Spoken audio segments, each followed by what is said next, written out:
데일리 브리핑. 네, 오늘은 워싱턴 한면택 특파원과 함께합니다. 한 특파원 안녕하십니까? 네, 안녕하십니까. 워싱턴입니다. 네, 자 이제 연방의회가 공화당의 독주 시대로 시작이 되었습니다. 새해 벽두에 어떤 움직임을 보이고 있는지 상당히 궁금하네요. 네, 미국 법상 이제 4년에 한 번 치르는 중요 행사를 앞두고 있습니다. 네, 잘 아시는 대로 1월 6일이면은 11월 초에 실시된 미국민들이 투표를 했던 선거 결과를 선거인단 이제 투표 결과를 미 의회에서 개표를 하는 것이고 그것을 인증해서 대통령 당선자를 공식 선포하는 그런 행사를 갖게 됩니다. 네, 이곳 시각으로 앞으로 1시간 후면은 연방 하원 의사당에서 하원 본회의장에서 상하 합동회의가 열려서 이때 이런 절차를 갖게 되는데요. 네, 4년 전과는 뭐 판이한 그런 행사 아니겠습니까? 그렇죠. 4년 전은 잘 아시다시피 트럼프 당시 대통령이 대선 패배를 인정하지 않고 또 이것을 좀 어찌 보면 부추기는 연설까지 해서 1,500명 이상이 이제 사실은 유죄 기소가 됐거든요. 특히 연방의사당을 난입을 하는 바람에 그래서 좀 과격 행동도 있었고 이런 그 선거인단 투표 결과를 인정하는 절차가 이 헌법 헌정 절차 아니겠습니까? 헌법에 의한 대통령 인증 절차를 방해해서 수시간 동안 중단시키는 이런 사상 초유의 사태까지 발생했는데 이번에는 전혀 180도 다른 그런 분위기에서 일사천리로 요지킹이처럼 이제 아마 행사가 펼쳐질 것으로 예상이 됩니다. 네, 예, 지금 이미 11월 5일 그 대선 결과 트럼프 후보가 312대 226으로 압승을 하지 않았습니까? 그렇죠. 그대로 아마 오늘도 최종 그 선거인단 투표 결과가 검표가 되고 또 이제 인증되는 그런 그 절차를 밟을 것으로 보이는데요. 연방 상하원은 1월 3일에 개원을 해서 하원의장까지 이제 선출을 했습니다만은 상원의장은 당연직으로 부통령이 맡게 돼 있고요. 그렇죠. 부통령의 임기는 아직 시작이 안 됐습니다. 네. 1월 20일 대통령과 부통령이 함께 취임을 하기 때문에 그러니까 오늘 주재하는 것은 부통령인 카말라 해리스 후보입니다. 그러니까 자신을 꺾고 이긴 트럼프 차기 새 대통령의 당선을 선포하는 역할을 그렇죠. 하게 되고 본인은 이제 낙선했다는 것을 또 공표하는 마지막 임무를 수행을 해야 하는 그런 시간을 맞고 있습니다. 이에 앞서서 이제 카말라 해리스 부통령도 이것은 아주 신성한 마지막 임무이기 때문에 성실히 이행을 하겠다라는 점을 이 비디오 클립으로 X에 이제 게재를 하는 그런 모습까지 보였습니다. 아무튼 오늘 뭐 행사는 예년과 마찬가지로 2020년에과 유일하게 다르게 이제 선거인단 투표 결과를 최종 개표를 하고 이것을 서리파이를 해서 47대 미국 대통령으로 도널드 트럼프 당선이 공식 선포되는 그런 행사를 그런 순간을 동부 시각으로 오후 1시니까 앞으로 한 1시간 좀 안 있으면은 그것이 선포되는 그런 시간을 맞게 됩니다. 네. 자, 트럼프 새 대통령 측에서 국경 폐쇄 그리고 추방 작전을 뒷받침할 그런 입법 과제를 최우선으로 제시했다고 하는데 이 내용은 어떤 내용입니까? 네, 우선 뭐 이번에 잘 아시다시피 공화당 독주 시대가 열린 거 아니겠습니까? 그렇죠. 우선 대통령도 그렇지만 1월 3일에 개원한 119대 연방의회 회기에서는 공화당이 상원까지 탈환을 했습니다. 백악관에 이어서 상원까지 탈환을 했고 하원은 또 다수당을 뺏길 것처럼 보였는데 그것도 가까스로나마 면도날 차이만 유지를 했습니다. 지금 220대 215였는데 한 명이 연방 법무장관으로 지명됐다가 이제 뭔가 이제 뒤가 안 좋으니까 바로 사임을 해갖고 지금 4월까지는 공석이로 됐거든요. 맷 게이츠라는 결국은 뭐 연방 법무장관 지명에서도 사퇴를 했습니다만은 이런 것 때문에 219대 215 하원의장 선출할 때도 보면은 218명이 그 과반수 아닙니까? 네. 과반에 1명, 2명만 이탈해도 안 되는데 첫 태결에서 3명이 이탈한 바람에 안 됐다가 2명의 마음을 돌려서 가까스로 218명 과반에 도달하는 것으로 마이크 존슨 하원의장이 그 의사봉을 지키는 그런 모습을 봤습니다. 그렇기 때문에 앞으로도 이 면도날 차이, 심지어는 뭐 219대, 앞으로 220대 215가 되더라도 몇 명만 이탈하면 안 되는데 또 아주 골치 아픈 고질적인 병폐가 있지 않습니까? 네. 한 30여 명의 보수 강경파들은 트럼프 대통령 말도 우리는 고무도장 역할은 할 수 없다라는 그런 입장을 벌써부터 이제 보여주고 있습니다. 그러다 보니까 몇 명만 이탈해도 잘 뜻대로 안 될 수 있는 그런 상황인데 그러다 보니까 우선 일사천리로 할 수 있는 기간이 지금 2년 아니겠습니까? 2년 동안 공화당이 독주를 하다 보니까 이 의회에서 예산 조정 법안이라는 것이 있는데요.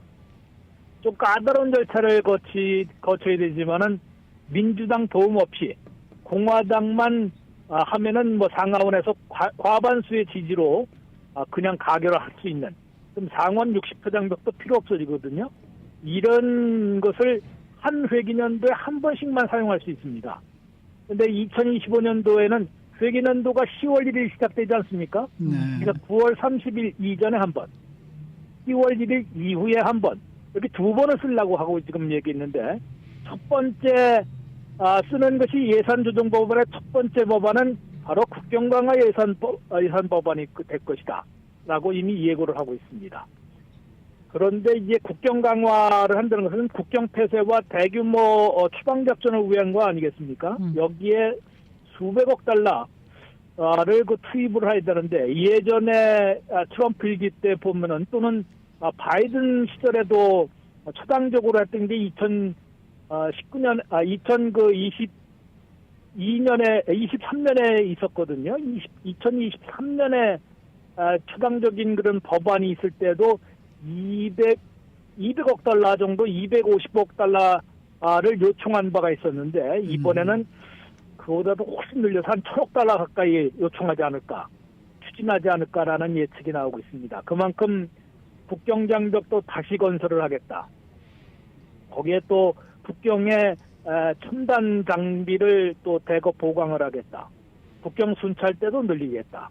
무엇보다도 대규모 추방작전을 펴는 데는 아이스라는 그런 이민세관 집행국, 이민산 단속국의 그 요원들을 많이 늘려야 되거든요. 네. 지금 6,000명밖에 없는데 그 6,000명으로 지금 2천만 명에 달하는 불법 체류자들을 일일이 다 추적해서 아무리 우선순위를 두고 한다고 해도 뭐 역부족일 겁니다. 이러다 보니까 이런 법안을 해야 되는데 민주당이 반대해도 우리는 가겠다라는 것이 바로 이제 예산 조정 법안이고요. 첫 번째 예산 조정 법안으로 1월 말이나 2월 초까지 트럼프 새 대통령 데스크에 올리겠다라는 것이 공화당 지금 상하원 지도부가 공공연하게 얘기하고 있는 것이고 대학원에서 이제 이민 정책을 설계하고 있는 스티븐 밀러도 그런 약속을 받았다고 공개 천명을 하고 있습니다. 그런 만큼 국경 강화 법안, 말은 이제 국경 강화 법안이지만 사실은 대대적인 사상 최대 규모의 이제 불법 체류자 추방 작전을 필요한 엄청난 돈이 들어가는 거 아니겠습니까? 일단은 거기에 뭐 100만 명만 추방하는 데에도 한 880억 달러가 들어갈 것이라는데 그게 다 안 들이고 아마 추방 작전을 펴겠습니다만은 이럴 때에 한 200만 명의 우선 타겟을 아마 잡은 것으로 포모먼 국경총수는 이료 토론에서 밝히고 시사를 하고 있습니다. 최우선 추방 대상은 뭐 역시 형사범죄 외국인들인데 이게 한 50만 명 내지 60만 명 있는데 그 중에서 보니까 한 2만 3천 명은 이미 수감돼 있다고 합니다. 지역 감옥에 있는 수감돼 있는 사람들은 좀 지역 당국에서 피난처일지라도 좀 이거는 그들을 다시 거리로 이민 커뮤니티의 거리로 내보내면 안 되지 않느냐 이런 쪽으로 이제 읍수를 하고 있거든요. 네. 그러면은 석방하는 즉시 현장에서 감옥 현장에서 다시 체포합니다. 이민당 단속국이요. 그래서 바로 구금하고 있다가 수일 내 신속 추방하는 이것이 가장 쉬운 방법이다라고 얘기를 톰머먼 총수가 얘기하는 것을 볼 때 그런 협력을 좀 기대를 하고 있는 것인데 이른바 피난처 도시들 중에서도 이 형사범죄들 예를 들어서 베네수엘라의 갱단이라든가 또는 MS-13이라는 엘살바도르의 갱단 이들은 골치 아프거든요. 네. 아무리 이제 피난처 이민사회에서도 골치 아픈 자신들도 위협받고 있기 때문에 이들을 아마 수감하고 있다가 석방할 수밖에 없는 시점에서는 이민단속국에 통보를 해서 잡아가도록 그렇게 할 가능성이 분명히 있는 것 같습니다. 그런 협력을 하는 게 이제 우선적으로 추방을 할 것이고요.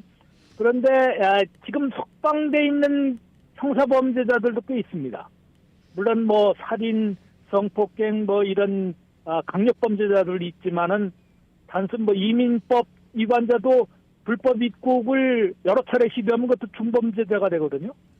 이런 범죄자까지 하면 한 45만 명 정도 되는 것 같습니다.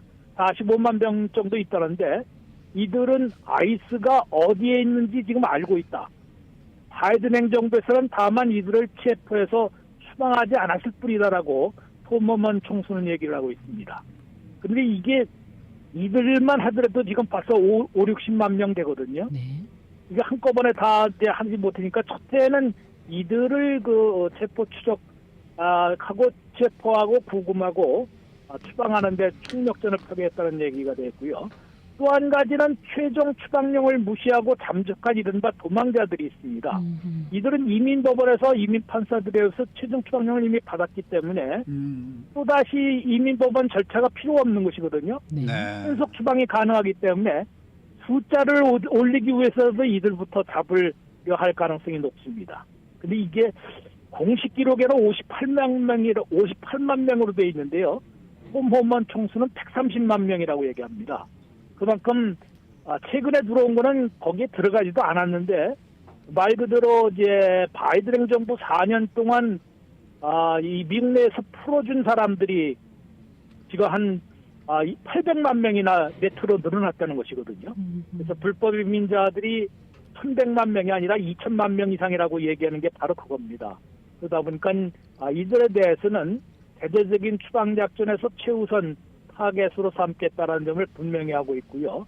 이에 필요한 그런 국경 강화 예산이라고 해서 수백억 달러, 적어도 가까이는 많게는 한 1000억 달러 가까이 요청하는 그런 국경 강화 예산 법안을 공화당만의 힘으로 일사천리로 통과시킬 수 있는 첫 번째 예산 조정 법안으로 사무를 하고 있습니다. 네.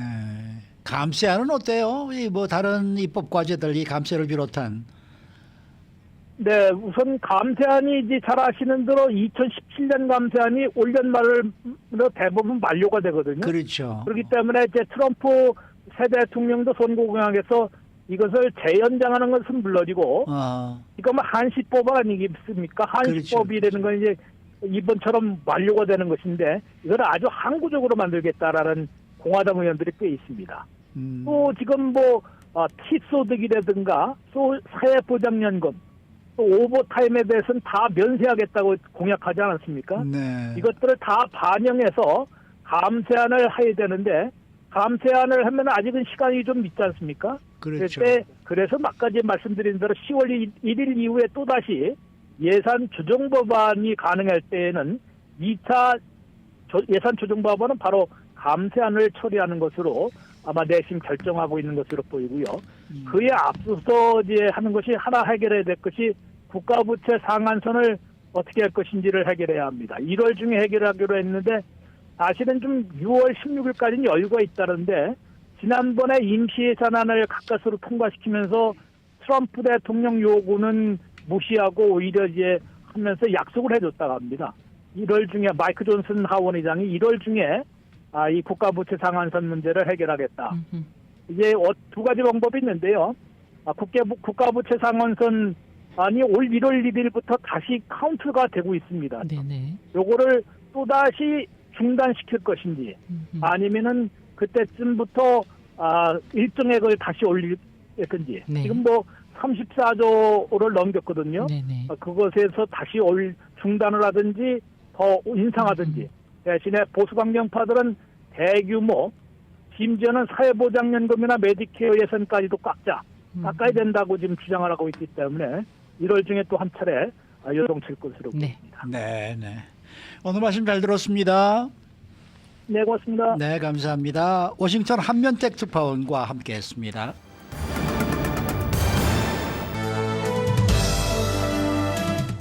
인사이드 아메리카. 네, 구글의 자율주행 자회사인 웨이모의 자율주행 택시를 탔던 한 남성이 최근 웨이모 차량 안에 갇혀서 이 공항 비행기를 거의 놓칠 뻔했다라는 소식이 나왔습니다. 또 LA 한인타운 인근에서 한 머세디스 벤츠 차량이 자전거 무리로부터 공격받는 영상이 소셜미디어에 올라와 있습니다. 그런가 하면 주류 업체들이 건강 등을 이유로 술을 멀리하는 젊은이들을 겨냥해서 무알코올 맥주와 음료를 잇따라 출시하는 등 음주 변화 문화의 이 변화에 발빠르게 대응을 하고 있습니다. 박현경 기자. 네, 안녕하십니까. 요즘 이 웨이모 소식이 뭐가 많이 들리고 있습니다. 누군가 뭐 또 웨이모를 또 탈취하려고 또 몰래 탔다가 나오질 못해가지고 또 경찰이 걸렸다는 얘기도 들리고 이번에는 이 차량을 탔던 남성이 차량에 갇혀서 비행기를 놓칠 뻔했다라는 소식이 또 들려오고 있네요. 네, LA 지역 테크 산업 종사자인 마이크 존스는 약 3주 전에 소셜미디어 링크드인에 웨이모 차량에 갇혔던 자신의 경험, 영상을 올렸습니다. 존스는 당시 애리조나주 스카츠데일에서 비행기를 타고 LA로 돌아오려 공항에 가는 길이었다 하는데요. 공항에 웨이모를 타고 가는 중이었는데 그 웨이모 차량이 갑자기 한 주차장에서 빙글빙글 돌기 시작했습니다. 그렇게 원을 그리며 뱅글뱅글 돌기를 멈추질 않은 겁니다. 존스는 당연히 크게 당황할 수밖에 없었습니다. 그렇겠죠. 그 마이클 존슨의 영상에서 당시 상황을 어떻게 전했나요? 존스는 비행기를 타야 하는데 왜 이게 원을 그리며 돌고 있는 것인가 라고 물으면서 어지럽다고 호소했습니다. 그렇겠죠, 네. 존스는 웨이모 고객 서비스 담당자에게 연락해 그처럼 밝혔습니다. 주차장을 돌고 있다 전하고 마치 디즈니랜드의 그 티컵 놀이기구를 타는 것 같다고 네. 묘사했습니다. 그러면서 자신은 지금 안전벨트를 착용하고 있고 현재로선 차에서 내릴 수 없다는 그 상황을 전했습니다. 그러면서 해킹을 당한 거냐, 무슨 일이냐, 마치 영화 속에 있는 것 같다. 뭐 누가 나한테 장난치는 것이냐 이렇게 물었고요. 또 비행기를 놓칠까 걱정된다고 했습니다. 네, 고객 서비스 담당자가 도움을 주는데 성공을 했나요? 결국 다시 웨이모가 제대로 작동하게 했습니다만 그 과정이 순조롭지만은 않은 듯 했습니다. 고객 서비스 담당자는 존스에게 그 웨이모 앱을 열라고 하고 나서 차를 세우려 노력하겠다고 했지만 네. 영상에선 차를 멈추는데 어려움을 겪는 듯 보입니다. 이에 대해 웨이모 측은 이 사고가 지난 12월 중순쯤 발생했고 승객이 약 5분 정도 동안 지연되고 나서 목적지까지 잘 갔다고 밝혔습니다. 그런데 이 존스가 이번 일과 관련해서 불만을 나타냈다고 하는데 어떤 내용입니까? 네, 존스는 우선 고객 서비스 담당자가 전혀 공감을 하지 못하는 모습을 보인데 불만을 표했습니다. 자신을 도우려던 그 담당자가 사람인지 AI인지 확신할 수 없다고 했는데요. 네네. 존스가 왜 그렇게 생각했는지 당시 고객 서비스 담당자와 대화 내용을 직접 들어보시겠습니다. I don't have an option to control the car. Oh Like, my I'm really so gosh. sorry about this. Well, can you I stop pulled this the car? over.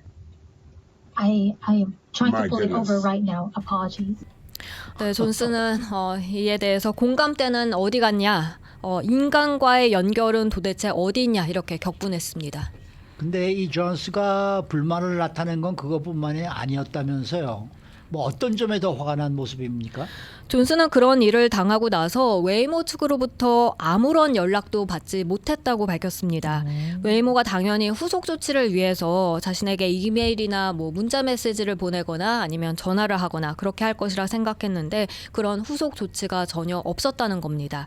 그리고 존스는 링크드인에 공항으로 가는 길에 비행기를 놓쳤다는 글을 남기기도 했는데요. 그렇지만 그 후 존스는 사실 비행기에 겨우 탑승은 할 수 있었던 있었던 것으로 나타났습니다. 이에 웨이모는 소프트웨어 오류가 그 이후 해결됐고 존슨은 그 라이드에 대해선 요금을 내지 않게 했다고 전했습니다.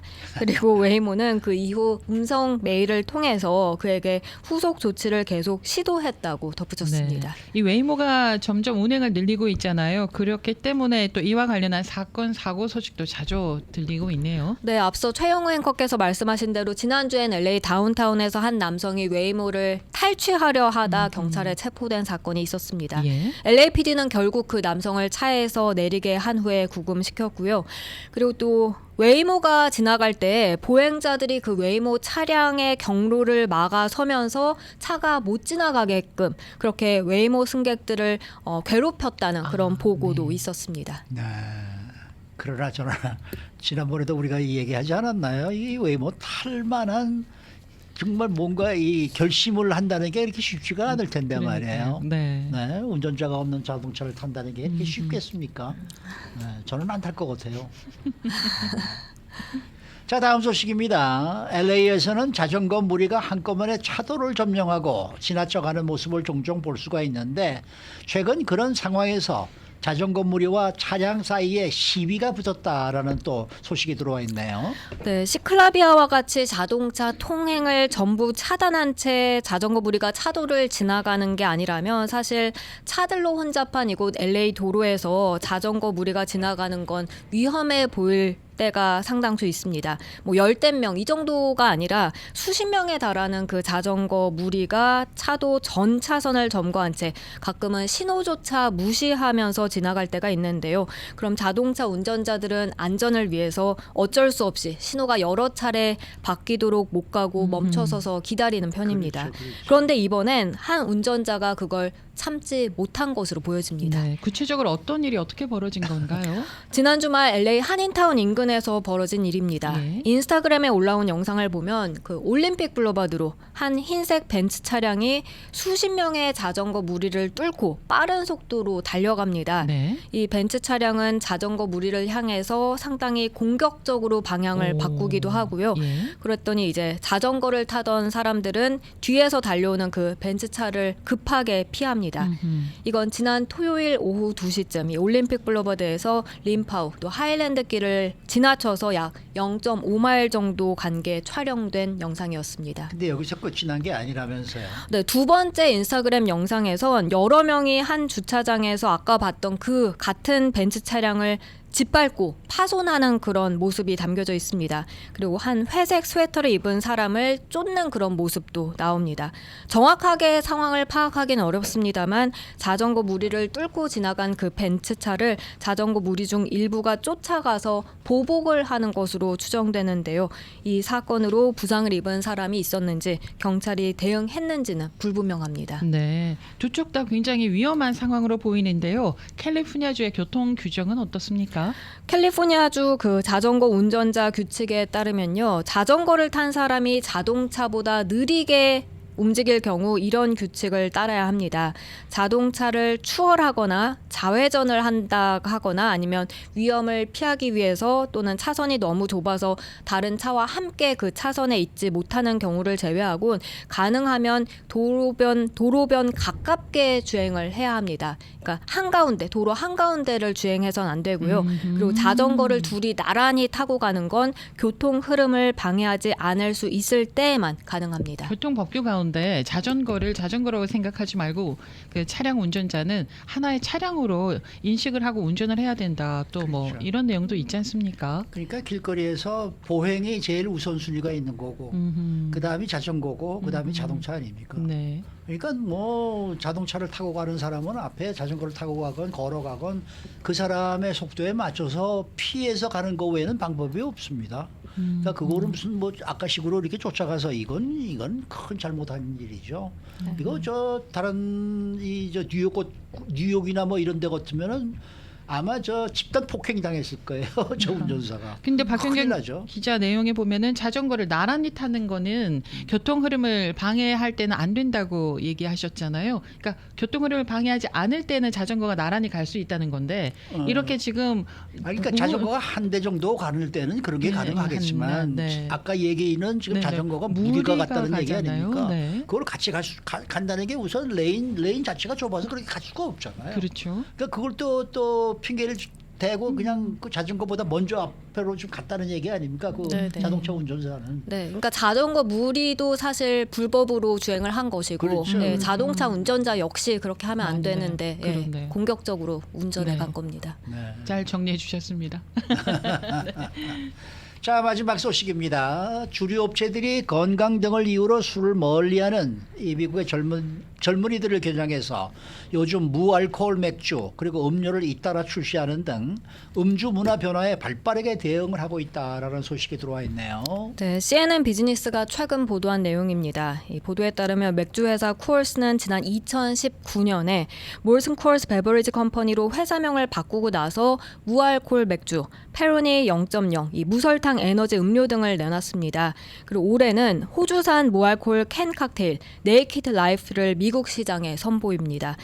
이 회사 무알콜 제품 담당 부사장은 무알콜 음료 부문 매출이 지난 1년 동안 미국에서 무려 70% 가까이 증가했다고 밝혔습니다.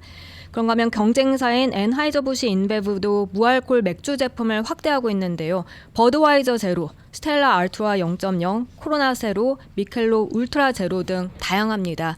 이 회사 측은 구체적 수치를 밝히진 않았습니다만 2023년 보고서에서 무알콜 맥주가 계속해서 높은 성과를 내고 있다고 밝힌 적이 있습니다. 네. 그리고 증류주 와인 업체들도 무알콜에 가세하고 있다면서요. 네, 스카치, 위스키, 조니워커 이런 200개 넘는 주류 브랜드를 보유한 디아지오는 지난해 9월 무알콜 증류주 브랜드 리추얼 제로 프루프를 인수했습니다.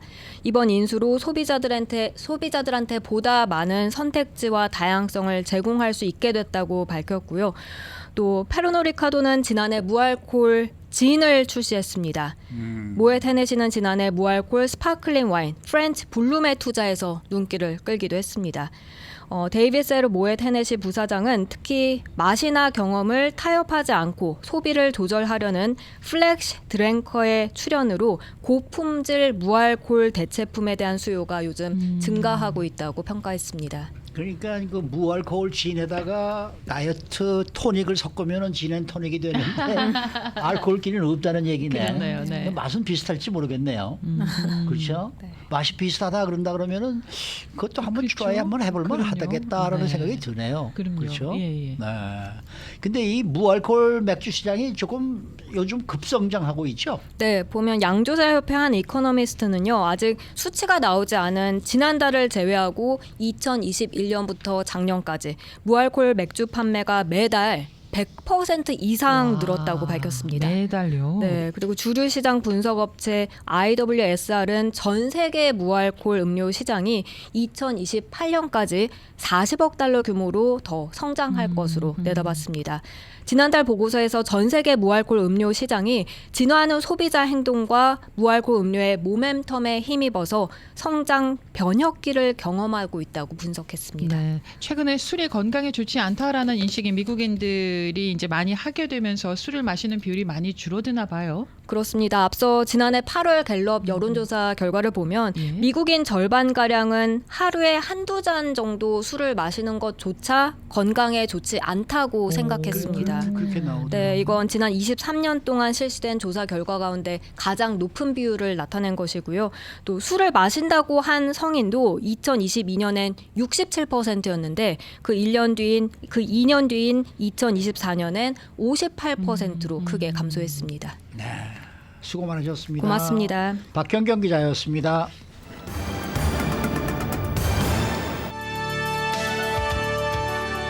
이슈 투데이. 네, 오늘은 노년내과 전문의 이명빈 박사 모시는 날입니다. 임 박사님 안녕하십니까? 네, 안녕하세요. 네, 이명빈입니다. 새해 복 많이 받으십시오. 네, 새해 복 많이 네, 새해 복 받으시라는 많이 인사가 받으세요. 서로 부딪혔습니다. 아, 우리 네. 같이 얘기했습니까? 네, 네, 같이 아, 얘기했습니다. 예, 예. 네. 자, 이 뭐 새해가 되면은 매번 하는 것이 이제 이 뭔가 작심, 결심을 하는 그러한 시기가 바로 이때가 아닌가 이런 생각이 드는데 올해도 아마 좀 살 좀 빼고 운동해 보자 이런 계획을 세우신 분들이 많으시리라 믿습니다. 이 계획을 어떻게 세우면 되는 겁니까? 네, 맞아요. 이 새해라는 뭐 똑같은 날이지만 그래도 새해가 새로운 해가 뜨고 네. 이제 많은 결심을 하시는데요. 덕분에 또 금연도 많이 하시고요. 금연도 이제 성공하셔서 환자분들이 건강해지시는 목표 잘 이룰수록 도와드려야 되고요.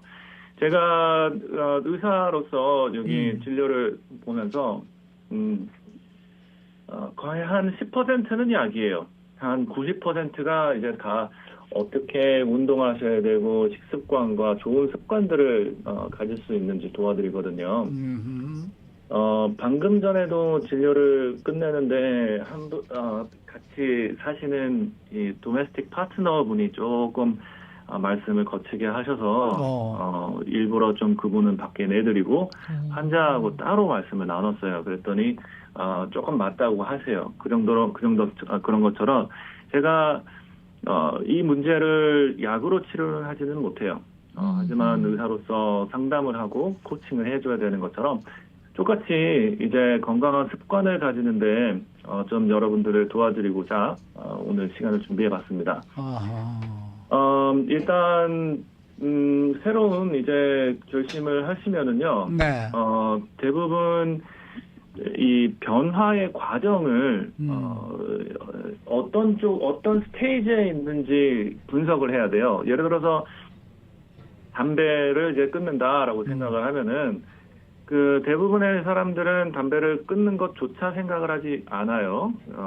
그런 스테이지에 있고 그러다가 이제 담배를 좀 끊어볼까 하는 준비 과정이 있고요. 그리고 이제 담배를 끊어보자라는 액션 스테이지가 있는데요. 액션 스테이지는 이제 패치도 사고 금연약도 사고 내가 다 준비를 하는 거예요. 그리고서 이제 시행에 옮기는 거고 그리고 메인테넌스가 있습니다. 많은 분들이 생각만 하는 수준에 가 계실 거예요. 만약에 생각만 하는 스테이지고 내가 어떻게 운동을 시작해야겠다. 내가 요 근처에는 헬스장이 뭐가 있다. 내가 식습관이 어떻게 안 좋다. 내가 평가를 받아야 되는데 못했다 그러면은 아직은 준비 단계에 있으십니다. 그래서 준비 단계에서 액션 스테이지까지 넘어가는 방법은요. 정확히 배우셔야 돼요. 이게 쓸데없는 것을 배우는 게 아니에요. 그냥 유튜브에서 인터넷에서 기사에서 라디오에서 이런 거 저런 거 좋습니다라고 두리뭉실한 거 배우는 거가 아니라요. 정확하게 내 주위에 피트니스 센터가 어디 있고 한 달에 돈이 얼마나 나가고 내가 거기까지 어떻게 가냐 걸어갈 거냐 차 타고 갈 거냐 내가 시간이 언제 나냐 그런 것들을 배우셔야 돼요. 그렇게 되면은 조금 더 액션 스테이지로 넘어가실 수가 있을 거예요. 그러니까 쉽게 그냥 내가 이제 운동을 좀 시작해야 되겠다. 그러고 이렇게 아무런 준비 없이 그냥 했다가는 오래 못 간다는 얘기라 그런 말씀이시죠? 네, 맞아요. 네, 작심 삼일이 돼버리고 마는 거죠. 맞아요. 네. 3일이나 가겠어요. 그런 식으로 하면. 자, 그리고 말씀하십시오. 그리고 작심삼일이 되지 않게 하는 방법은요. 내가 새롭게 변화하는 그 무엇인가가 나한테 주는 이런 베네핏, 보상을 잘 느끼셔야 돼요. 왜냐면은 예를 들어서 운동을 한편에서는 너무 과하게 하셔서 다음날 너무 뻐근하고 못하겠다 몸살 났다 그러면은 다시 하시지 않을 거고 또 너무 약하게 하셔가지고 효과도 없다 그러신 게 아니라 딱 운동을 나한테 알맞게 해서 몸이 가벼워졌네 정신이 조금 더 맑아졌네 내가 잠을 잘 자네 일터에서 학습에서 조금 더 효율이 더 느네 라는 이런 몸이 주는 메시지를 잘 귀 기울여 들으셔야 되고요. 그렇다 보면은 자꾸 스스로 알아서 하실 거예요. 근데 너무나 예를 들어서 뭐 담배를 끊는다, 뭐 운동을 시작한다 하는데 너무나 큰 의미를 두는 것도 조금 더 부담감이 되지 않습니까? 아이고 나 이러다가 못하겠네 이런 생각이 들 수도 있을 것 같아요. 네네네네 맞아요. 네? 그래서 너무 목표를 크게 잡지 않는 것도 중요하고요. 내가 그냥 만약에 운동을 여태까지 한 번도 안 하셨다 그러시면은 그냥 신발 신고 밖에 나가서 걷는 거, 뭐 10분 걷는다. 그러면 잠깐 뭐 앉았다 일어났다 운동한다. 그 정도만으로도 잡는 것도 좋습니다. 글쎄 말이에요. 그 새해 결심 건강한 습관을 들이기 위해서 책 한 권을 지금 추천해 주셨는데요. 아웃풋 트레이닝이라는 책이 지금 뭐 일본에서 베스트셀러가 되고 있다고 하는데 이 책은 어떤 내용이 담겨 있습니까? 네, 이거는 일본의 정신과 의사 선생님이 이제 저술하신 책인데요. 예. 참 저도 재밌게 봤어요.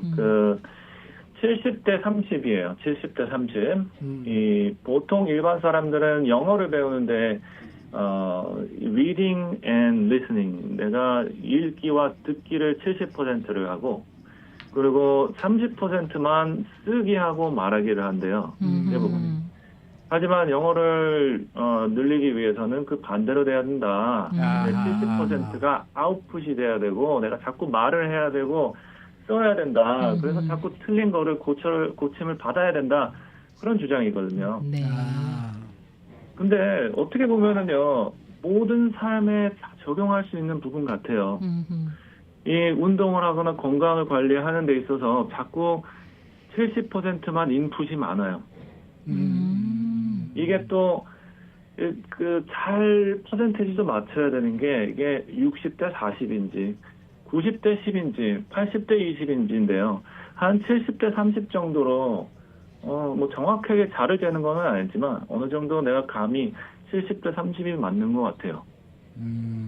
너무 이제 자꾸 머리만 앞서가지고 그냥 얼굴만 들이미면서 나 무조건 체육관에 갈 거야, 뭐 운동할 거야 이것도 아니고요. 조금씩 다 배우시면서 네, 새로운 정보를 습득을 하시는 게 좋습니다. 그러면 70대 30을 다시 한번 정리해 주시겠습니까? 뭐를 70으로 하고 뭐를 30으로 할까요? 아, 죄송해요. 예. 70은 아웃풋이고 아웃풋. 30은 인풋이에요. 네. 인풋은 내가 새로운 식습관, 이게 당분이 높은 음식을 어떻게 줄이는가, 어떤 음식들이 정제 탄수화물이고 통곡물은 무엇인지를 평가를 하는 거가 30%일 거고요. 그리고 내가 직접 마트에 가서 이런 곡물들도 사보는 거고, 내가 직접 빵집과 국수와 밥이 있다면은 어떤 거를 내가 골라야 되는 거지?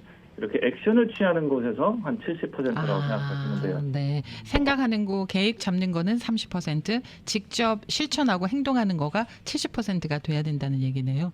네, 맞습니다. 네. 지금 실질적으로 시도해 볼 수 있는 운동이 무엇이 있는지 좀 소개를 해 주셨으면 좋겠어요. 지금 여기 그 뭐 5-5-5-30, 5-5-5-30 운동이 있다라고 말씀하시는데 이건 무슨 운동입니까? 네. 5개 푸시업, 팔굽혀펴기, 예. 5개 스쿼트, 5개 런지, 그리고 30초 플랭크를 얘기를 해요. 보통 팔굽혀펴기와 스쿼트는 많은 분들이 잘 아실 것 같은데요. 이 런지라는 거 혹시 아세요? 런지요? 네, 런지는 엎드려가지고 다리를 앞뒤로, 오른발은 앞으로, 왼발은 뒤로, 아니면 또 반대로 왼발이 앞으로, 오른발은 뒤로 이렇게 해서 그 상태에서 아래로 내려갔다 올라가는 운동이에요. 거예요. 네, 이 운동은 밸런스 운동이거든요.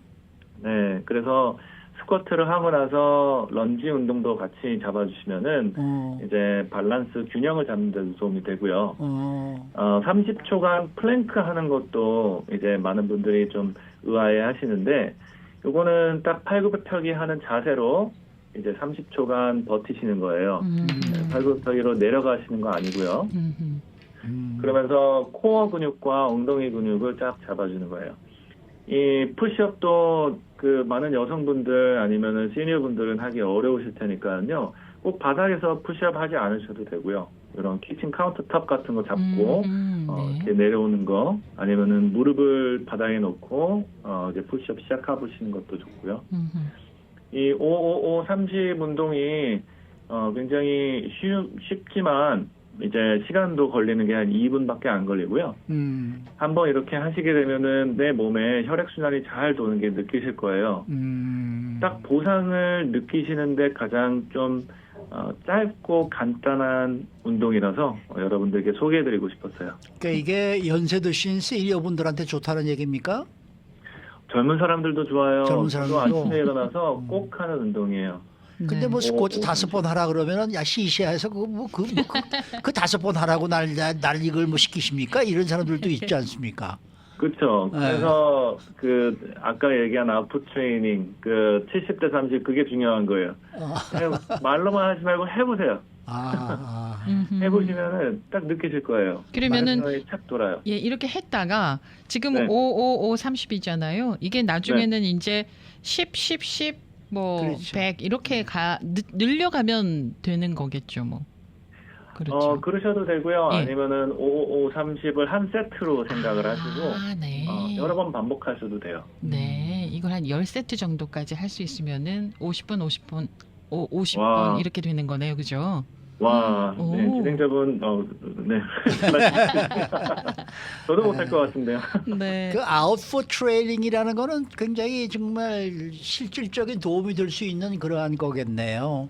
예. 네, 맞습니다. 그러니까 고민하고 그저 생각만 하지 말고 직접 그냥 한번 해봐라 하는 얘기 아니겠습니까? Just do it 이거네요. 아, 네. 네, 맞아요. 네, 맞아요. 맞아요. 참 도자기를 만드는데도 한 그룹은 하나를 정말 정성스럽게 만드는 그룹이 있었고 다른 그룹은 여러 개를 만들려고 그랬더니요. 결과는 여러 개 만든 사람들이 더 잘 만들었어요. 아, 그렇군요. 네. 그 담배를 아직도 피우는 분들한테 담배 끊어라 저는 계속 얘기를 하고 다니는데 그렇게 진짜 담배를 한번 끊어보겠습니다라는 이 실천 운동을 하는 사람들은 본 적이 없어요.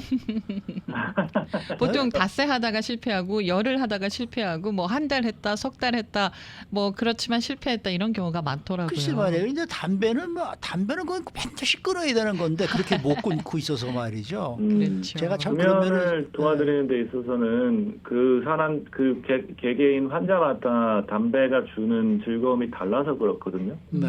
어떤 분들은 식사 후에 꼭 피셔야 되는 분이 있고 어떤 분은 그냥 밖에 나가서 스트레스를 풀어 한 절반만 피고 끊으시는 분들도 계세요. 내가 필요한 것을 딱 네. 충족을 시켜드리면은 네. 괜찮으실 거예요.